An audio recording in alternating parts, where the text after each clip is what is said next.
Well, there was an inmate named George Heroux, and he had been locked up at what was then Florida State Prison, UCI now, and his daddy and the Jim Godwin that you knew's daddy got to be close friends, and every time he'd come up, Jim Godwin, who was assistant superintendent then, they would talk and they got along well. What occurred is the wife of George Heroux brought in a .25 automatic and cavity between her legs. We didn't have metal detectors in, and give it to her husband in the visiting park.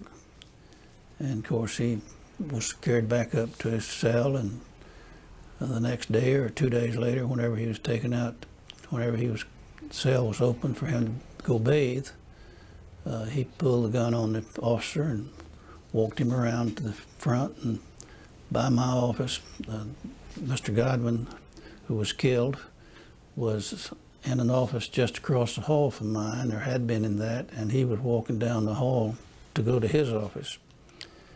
And when I saw George Heroux, I got up and I asked what he was doing, and he pointed the gun at me, and then he started running on down the hall trying to catch Mr. Godwin.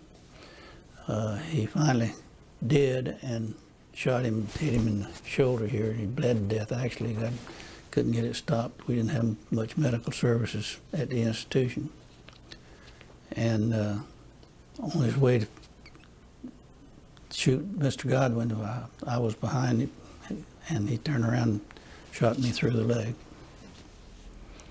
And he, of course, was convicted and sentenced to the chair, but he didn't ever get it. He died in confinement at Rayford.